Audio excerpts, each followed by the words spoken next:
In this episode, we're going to unpack the world of Gen Z and what makes them tick. Join us and special guest Prejean McGrady on the Youth Ministry Mindset Podcast.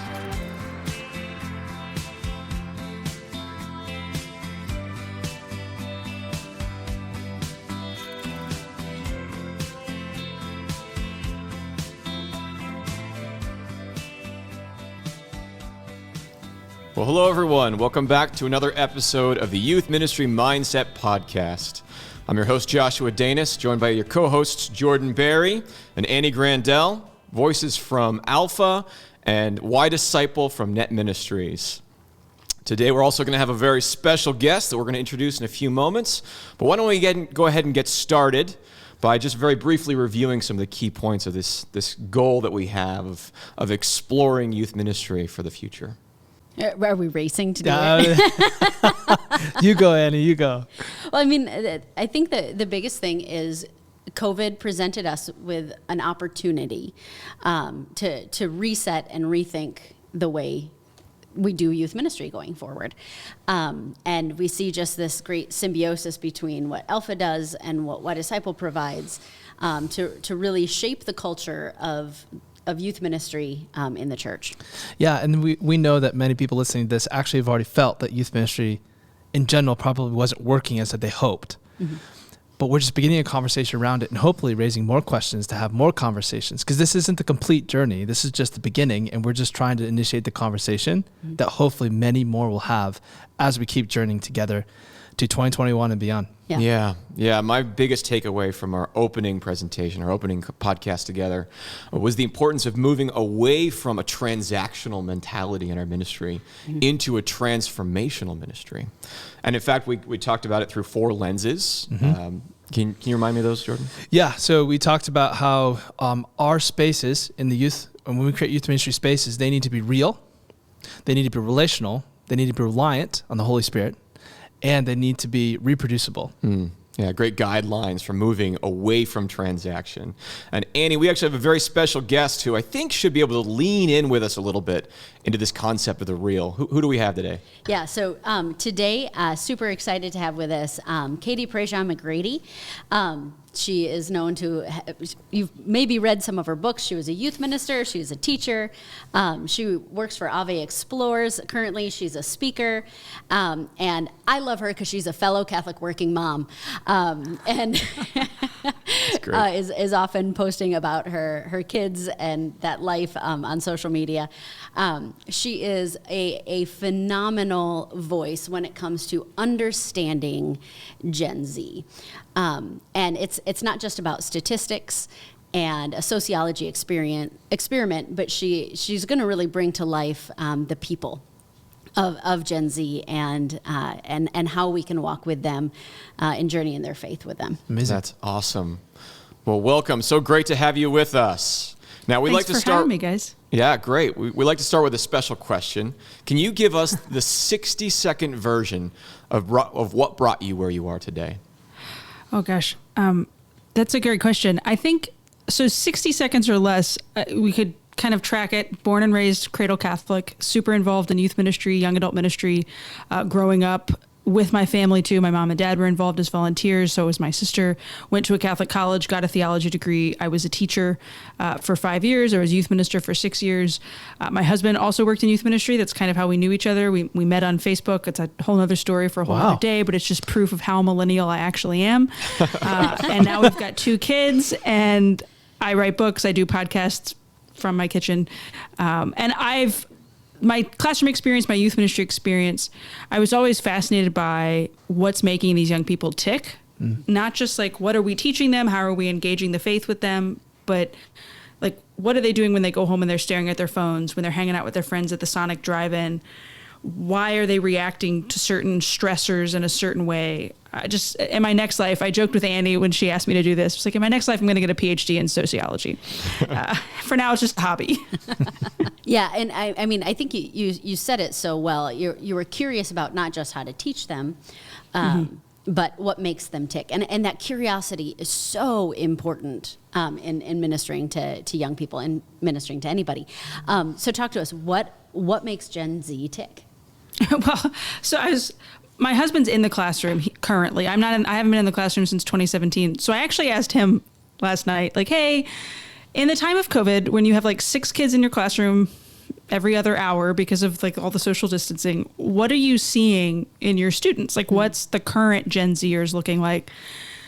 Because before we even get into what ticks, I think we need to establish the boundaries, right? There's like 3 sections of Gen Z when we look at like the ages of when they were born. So like 97 to 2000s are gap gen. So we call those the Zennials, right? Like the Gen Zers / millennials. They kind of live in both worlds. And the mark of a Gen Zer is they don't really remember 9/11. Like they might have been alive when 9/11 happened, but it's not something they have a memory of. It's memories that have been told to them. Okay. So we've got the old Gen Zers who are in college and the baby Gen Zers who are in middle schoolers. And we've got that in between kind of subset, the current high schoolers. So knowing that, my husband said what makes them tick is they need affirmation from their phones. They are constantly looking for that dopamine hit of the like, of the click on the TikTok, of can I go viral? And we'll talk about why that's not necessarily a bad thing, because they're lonely and they need that connection. So they're looking for that affirmation online, but they also are a generation that's very much longing for societal change, almost in like a social justice way. Like if you have a conversation with the average Gen Zer, Catholic or not, and you ask them about same-sex marriage, their argument is not this becomes a slippery slope of anybody can marry anything or anyone. It's a matter of justice. Like, well, it's fair for a straight couple should also be fair for a gay couple. And like, it's very matter of fact. When it comes to these social justice issues or when it comes to societal things that like we as adults might think are hot button, it's very black and white to them because it comes down to are people being taken care of? Do we love these people? Does equality matter? And we can dig into why that is, but my husband jokingly called them the wokest generation. And like, that's not necessarily a bad thing because maybe we can learn something from them. I think it's a often misunderstood generation. What don't people understand about them? What do we most often get wrong? So when my husband said the thing about the phones, and of course you go back and you look at the Pew research, and like there was a study done in May. So Pew sends out, I don't know how they conduct the research, but they interview a bunch of Gen Zers, and they wanted to put out stats concerning COVID. And overwhelmingly, the Gen Zers that they interviewed from the whole gamut, like the 13s up to the 20-somethings now, are spending more than 75% of their day online. Wow. Part of that's probably virtual learning. So like online is I'm sitting on Microsoft Teams, I'm listening to my teacher, but online is also I'm scrolling, I'm posting, I'm clicking. We as adults, like if somebody were to look at me and say, you're spending 75% of your time on your phone, I like, that's very damning. And I should probably be paying attention to my children. I should probably be cleaning the dirty dishes. But for a Gen Zer, that they're spending that time on their phone because they're looking for that authentic connection. Not just because of COVID, but because we're so quick to say like the digital world's not the real world, but it is. Like it is the real world these days. Like that is where life is happening. That's where discourse is happening. That does or doesn't elect a president. Like that's where dialogue and conversation is happening. And so if we're quick to judge them as like, oh, they're lazy, they're just on their phones. No, that's how they're reading. That's how they're learning. That's how they're affecting the stock market. Have you seen what's happening with GameStop? Like they're literally changing Wall Street with their phones. So I think we can't write off their use of phones or their use of digital content because that really is where their life is being lived. I think what we need to remember about that, though, is if that's the space that they're in, as church, as ministry folks, that doesn't mean we just need to go like occupy those spaces and shove Jesus stuff in their face there. Like, oh, you're listening to podcasts? Listen to these 10 Catholic podcasts. But like maybe try to draw them away for some respite or some clarity of, look, the screen is great, but here's a book. Or like, it's really good to have this conversation via Zoom. Let's get together in a parking lot and all put our masks on and sit in the back of picket trucks and like actually talk to one another face to face and see how we can maybe draw you from that digital space into real life to give you that break that we know you're eventually going to need. And we need to be quick to see, I'm trying to say this in the right way, that we do that because we love them, not because we judge them, but because we understand like they probably need that. So the anecdotal example of this, when everything went digital in March, so my husband teaches at an inner city charter school with mostly low income minority community kids, single parent households. A lot of them like leave school and go to work at their fast food jobs. So digital learning was not, like this community was not prepared for that. Half the kids don't have Wi-Fi. They certainly didn't have devices to do it. Like they had their phones from consumer cellular. So like they didn't have unlimited data plans to be able to stream classes. So they desperately needed to return to in-person learning as quickly as they could. And when they finally got back to in-person learning in December, so months later, one of the first things my husband asked them was like, so how were the past few months? And like, that's like, how did 60 seconds, your life that led you to this podcast? Like, it's a huge question to ask a bunch of kids. And overwhelmingly, their answers were, I just missed, like, this is going to sound creepy, but like one of his students said, I missed hearing other people breathe because he was home alone all day. Well, his parents were in the frontline workers, like working at a grocery store, and he just like missed a human. So I think we're quick to say, oh, they're online, they're happy there. That's not wrong. They're online and they're connecting and they're happy there.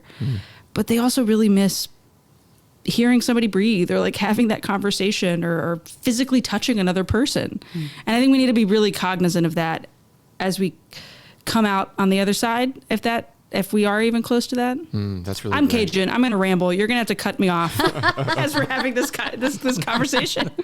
So one of the things that was really important for us to explore in this podcast as we were getting ready for it is to recognize that the Generation Z, that young people today are not a science experiment, that studying the data and then just taking the data and going and testing them like a lab rat is not appropriate. It's out of line with their dignity, and it's out of line with God's intention for them. That being said, there's a lot that we can kind of get ourselves in the right framework for by looking at the data. We kind of thought of the data as a 10,000-foot view, but then the responsibility comes to the youth ministers and to the mentors and team members and even the parents to go down from the 10,000-foot view to the street level. But I'm wondering if we could just give them maybe some navigational chart guidance on what does the beginning look like then of taking these data-proven facts about the reality of the Zennial and the Generation Z experience, and then moving to the level of creating a space where real relationship can happen, where people can be real with one another. That's a great question. That's where sociology and ministry need to be married, right? Like you're seeing the forest from the helicopter, but then you've got to get down and like look at the bark, pull off a leaf, smell what's growing in the grass. So those young people who are very online are also overwhelmingly saying that they're lonely. And there was a really fascinating study done early in the 2020 COVID world by Barna and the Springtide Institute that looked at how desperate they were for that outreach, even if it was just a phone call from a youth minister. So if we know that they're lonely and we as the youth minister have their phone number, why aren't we sending them a text message? Or like if we know that they're desperate for a conversation or just somebody telling them like, good job. Like, hey, I see this, even if it's just like a picture that they posted on Instagram that's really pretty, like liking it's fine. But if I text them and say, hey, I really liked that, that's really cool. Or like, hey, I'm praying for you because you came into my mind, that it just creates this mental connection of they care about me. And if you're a person from the church, eventually that connection is going to be made, like the church cares about me. And I know that sounds really silly, but I think back to when I was in the classroom, and the best thing I ever did as a teacher, and I was teaching, what are now considered old Gen Zers, it wasn't like when I would give a lecture at the front of the classroom, even though I knew that like they're a tactile generation and wanting to know facts. So they're very black and white in what's right and what's wrong.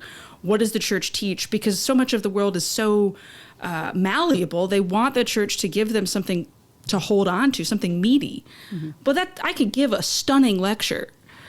But if I also stood at the door and said, hey, I can't wait to see you tomorrow, or like remembered something they brought up in class and like would just say goodbye to them on the way out the door. I had this one student, you know, self-proclaimed atheist, as a lot of high school boys are, even at a Catholic school.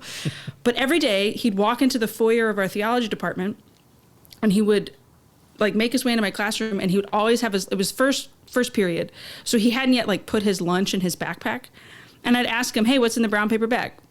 And it was like, you know, silly, but he would always tell me what he had for lunch. And that conversation, he might have hated the subject matter, but he didn't hate me. And I think as church, we need to recognize that like we're not always on offense. Sometimes we are on defense. And like defense doesn't just mean we roll over and let this kid just like walk away. It just means like, okay, well, I just have to find another way to connect with them. And Gen Z is desperate for that connection. So maybe there's a way that I can find it. That's so helpful. Another really fascinating fact that always, it kind of guts me. So as a millennial, who have, you know, we've largely screwed up the world, or at least we've been screwed up ourselves because millennials have gone through massive social experiences. Like we thought 9/11 was going to be the biggest thing that happened in our life. And then there was the recession, and now there's COVID, and we have kids during COVID, and we've got to figure out how to have a career and raise our kids, and they're not going to school. So millennials are, we'll never be okay. Maybe we can save Gen Z. But there was a study done like asking millennials and Gen Z, what's the mark of adulthood? And I love this. For millennials, the answer was emotional stability. That's what makes an adult. Like when you have it together. None of us do. So none of us are actually adults because we're all in therapy. And that's not a bad thing, right? Yep. But for Gen Z, the answer was financial stability, which I find fascinating because they needed something tactile. Well, look at when they were raised. Housing crisis of 2008. Mom and dad sell their second car. Mom and dad can't take them to Disney World like promised. Mom and dad might have even pulled them out of Catholic school because they can't afford it anymore. And now they're young adults maybe entering the workforce or like figuring out college, or like they're high school students who every scholarship they ever dreamed of might not be possible anymore because we know that the educational landscape is changing. And so that's going to become even more of a reality. I have to have something tactile to hold on to make it in the world, especially in a world that's as fluid as it is, where somebody could do a short on GameStop stocks and lose billions of dollars. And if you haven't gone and watched the Twitter feeds of Gen Zers laughing at this, or like the TikToks, just do yourself a favor and just go watch what's happening. And you'll discover, like, they're smarter than we are. Like they're gonna run the world. And if we as church are not making these connections with them now, we're screwed. That's great. I'm so sorry to sound so unhopeful. No, not at all. Jordan, I'd love to hear from you, taking in this data and applying it to the street level. What would you take away? Yeah, well, and maybe this is a question for you, Katie, that I'd love for you to kind of speak into. But one of the things is we really want to grow an empathy toward Gen Z. And so if in your experience and in your study, what would be like the things that are daily struggles for Gen Z, the things that they face the reality of day in, day out, that maybe people like us and people listening to this may not know, or may think they know, but they don't really know? That's a good one. So I think the loneliness is a huge factor. They feel very isolated, even in the time of COVID, but even before COVID. So they want relationship, that they're looking to thrive with other people. What we're finding is a lot of those relationships for them are happening online. There was a meme I saw the other day that like, internet friends are weird because you know their deepest secrets and their hardest trauma, but you've never seen their legs. Because like all you've ever done is interact with them via group text or via tweets, but that's so true. Yeah. They're lonely, but they're making these connections online. Another, I think, thing that we have to really work on with them and love them through is watching the struggles that a lot of people are facing societally, whether it's like economic struggles, whether it's the social struggles of they have gay friends.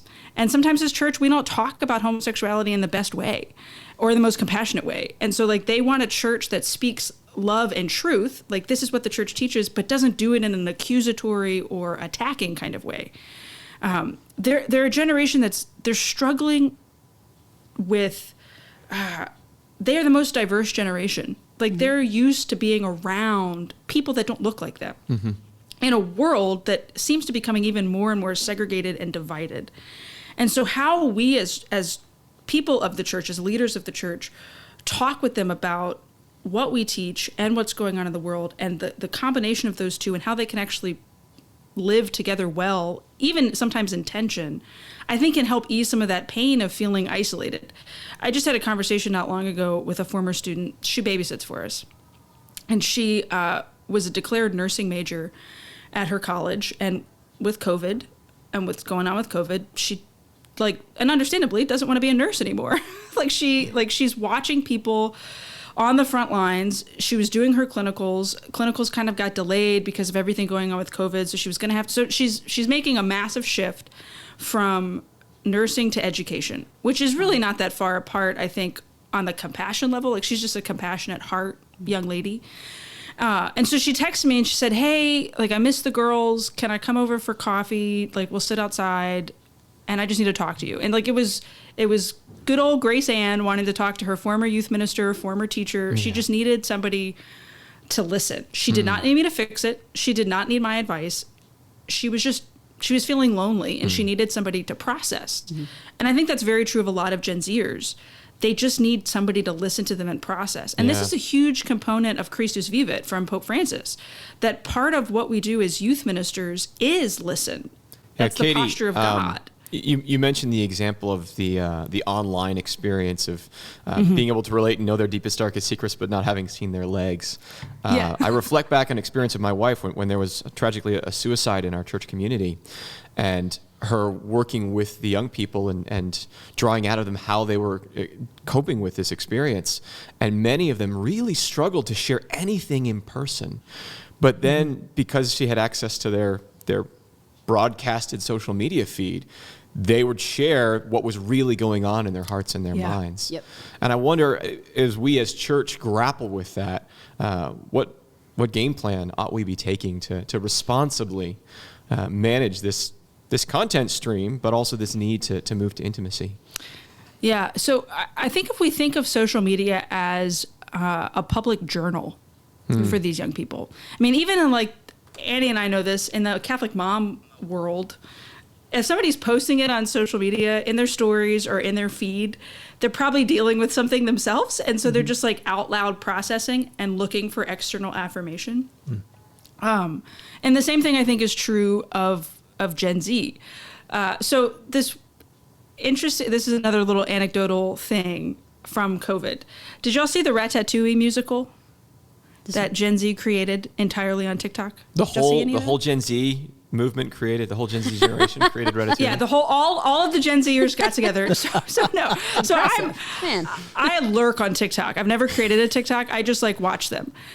And this crazy thing happened where all these Gen Zers started, it's just like this collective movement. They were all watching Ratatouille on Disney Plus. You remember that movie? It's like it's a great movie. It's the Pixar movie of their childhood, right? They were little kids when this movie came out about a rat that cooks. It's like, what kind of a premise is that?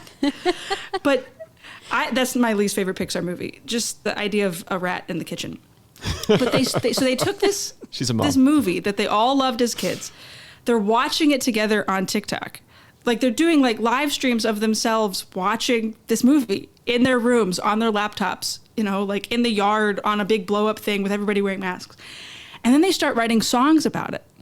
Yes. Like, you know, there was like the intro song, and then like Anybody Can Cook, and then like this deep ballad of the bad guy. It literally got created by Broadway. Like, they did a digital version of this TikTok musical, Ratatouille the musical. Wow. That's what they called it. And here's why I'm bringing this up. What they're putting out online is a cry for attention and recognition. So if you see that teenager posting something, especially if they posted it publicly, like, you have every right. You actually have the obligation as somebody in ministry to talk to them about that, or to ask them about that, or to say like, hey, it seems like you're struggling with something. Do you want to pray together? Or like, hey, like, I saw that you had this question and you were like tweeting about it. Like, here's a book that I think might help you, or like, here's a video that maybe you could watch on YouTube. We can't be afraid to enter into that digital space where they are and then pull them out of that digital space to make that authentic connection. Because we're sacramental church, right? Like we are a tangible church, and we're called to make that connection with them. I think back to when I was a kid, and I'm going to mention Alpha and applaud the Alpha program. We, as a parish, knew that we needed to do something for families specifically. So our pastor, God love him, may he rest in peace, Monsignor Ronnie Groth, I don't know how he found it, but he got together like 30 families and he said, we're going to do this Anglican thing from England together. We're going to make it Catholic ourselves. And he passed out all the books, and they put together these groups. And my parents were like the secret couple that was supposed to spark conversation. I remember, I don't know what they're called, but like I know that's a thing. It's the helper. Alpha. And then all the young people like gathered in our groups and would basically just do like Q&A with Monsignor Groth or like a deacon that would come in. But there were two things that changed my life from that I think it's any generation would benefit from this, but especially Gen Z. There was this beautiful fellowship component. We'd share a meal and everybody would be sitting together, and it was no different than just like a family dinner, but it was with like 10 other families. And just like looking around the room as a young person, there was great value in knowing that like my Catholic family wasn't the only Catholic family, and we were together in that. What Gen Zers want to be able to look around and see another person likes that movie, another person is reading this book, another person is wearing that t-shirt, another person has this question. That's great. Well, we can be the one that shows them they're not alone. That's fantastic. And Katie, enter into that space. I wish we could spend another hour and a half together. I know, but I'm sorry, I ramble. We're just about done. No, not at all. It's fantastic stuff. I do have one more kind of puncher question for you. If you had 10 minutes to spend with a team of adult volunteers who are planning to work with serving youth, and they don't really know anything yet, they're just starting day one, what are kind of the main points you would want to focus in with them on today? Yeah, that's a good question. A young person wants to know that you see them and you love them before they know that you know anything practical about the church, right? You can't teach them if they're not in an established relationship of trust. So your first question shouldn't be, do you believe in the Eucharist? Like your first question should be like, hey, when's the last time you talked to God? Or even like that might be too heavy. Like, hey, what's the last thing you watched on Netflix? And like maybe go watch it yourself and then have a conversation with them about it. So they want a relationship. They're also, the young people of today are not afraid to go deeper, and they're not afraid to have hard conversations because they're already having them together. So the fluff and we're just going to make you feel good about yourself, they do actually want more, and they do actually want substance, and they are longing for something tactile and tangible. Don't be afraid to go there with them. And, love them as you go there. That's really good. And Katie, I see it all the time too at Gen Z. I am not a sociologist. You're way smarter than me. So we're probably going to edit this out anyway. But I've called this generation the generation of truth seekers. They're on this endless quest to discover full life, meaning, purpose, identity, belonging, all of that. They're on this endless quest to find it. And so they're the generation of truth seekers. And if the church wants a relationship with them, the church can enter into this journey that they already decided they want to be. They have to enter into the journey. That's Amen. great. Yeah. Well, it has been such a pleasure to visit today with Katie Prejean McGrady. Thank you again so much, Katie. Would love to just hear your guys' thoughts on what your big takeaways were. That she is smarter than me. I'm not the only one. Man, I mean, anytime that woman opens her mouth, it's always just gold. I think she did a great job talking about, which is something we talk about in the Catholic space very often, is the both and. Yes. Right? Yeah. That it's truth and charity, truth and love. Like we need to be compassionate, but we don't sacrifice truth. Right. But the how matters with this generation. They are very much alive on the digital space, that it's not like, it's not a fake world to them. It's a very real world. And we need to draw them into a space where they're being known outside of that space as well. So I thought she just articulated that all so well. Yeah, she did. How about you, Jordan? Yeah, so good. When I hear people like Katie, they're brilliant. Like, clearly, I have a lot to learn in life. But let's put it this way. I kind of think of these things as like coloring pages, and I'll explain it. But this data is kind of like the outline of whatever coloring page. Let's go with Disney, but Ratatouille coloring page, okay? So it's like the outline of Ratatouille, but our responsibilities, youth ministers and youth workers and youth leaders, are to actually discover the color that we need to put into that. Yeah. The data will do the outlines, but the color is going to come from actually listening and leaning into this generation, creating opportunities for us to learn from them. We have to listen to people over data and not data over people. Mm-hmm. So we can't just assume right now that we had all this amazing conversation that we know, because we don't. We have to go and learn. We have to go and be students ourselves of this generation. Amen. And listen to actual generation. Yeah. So that's what I think of right away. And hopefully this is just a beginning. Like we've been saying over and over, this is the beginning of a conversation. And this one particularly is like, this should be the beginning of more conversations that you should have with Gen Z and not just other youth ministers. Yeah. And I think that's a great point. Is not only is it just a beginning of that conversation, we barely scratched the surface of, we're talking about understanding Gen Z, and we got about this far into it because we have a limited amount of time here. And Katie actually has a masterclass style course that's out there on Revive Parishes. It's available for free.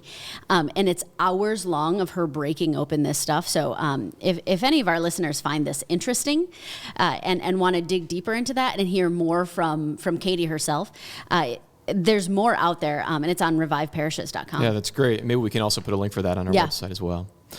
For me, there were two big takeaways. The first one was that the internet, and in particular social media, is not the big bad enemy here. That whether we like it or not, Generation Z is living a significant portion of their lives there. And so we as the church need to begin to find appropriate ways to utilize social media as the avenue, not just of sharing information, but of beginning relationship. And again, those relationships will have to go deeper than social media. We'll have to make the best of what we can in the initial stages in very appropriate ways that are aligned with proper procedure for protecting young people, but we need to be able to utilize those to begin relationships. And then the second big takeaway is we need to have a heart for young people that allows us to put ourselves in their shoes a little bit, the young people of today. And I can remember, I immediately thought back to a time when I was helping out on the confirmation team at my parish, and I was sitting down with these 14-year-old boys and looking at them and convinced that they saw right through me, that they saw that I was a fake, that they were judging me, that they didn't want to be there, and that they had no interest in entering a relationship. And then I realized as I listened to Katie, I could take that exact same dynamic and probably flip it on its side. That these young boys were probably looking at me thinking I could see right through them, and I was judging them, and I knew they didn't want to be there, and all this negative, when all they really probably wanted was for me as the adult to take the first step in opening friendship and relationship with them. Yep. So there's so much more for us to go. Really looking forward to all of you, our listeners, participating, sharing your thoughts. What did you take away from this conversation? And how do you want to unpack it in your ministry opportunities? Thank you guys again so much for joining us. This is Youth Ministry Mindset, a limited series from Alpha Voices and Voices of YDisciple out of Net Ministries. Thanks for joining us. We'll see you again soon. This has been the Youth Ministry Mindset Podcast, a limited series with voices from Alpha and YDisciple. To view the show notes from today's episode or to submit a question for our hosts, visit youthministrymindset.com. Be sure to stay connected with Alpha and YDisciple on social media. Connect with Alpha on Facebook at facebook.com/alpha or head to their website at alphausa.org/youth. Connect with YDisciple at facebook.com/YDiscipleLeader or at ydisciple.com. The Youth Ministry Mindset Podcast is sponsored by Net Ministries. Net Ministries, challenging young Catholics to love Christ and embrace the life of the church through retreat and discipleship ministry. 2.2 million young people reached since 1981. To learn more about the mission of Net Ministries or to book a Net retreat, visit netusa.org. We'll see you next time.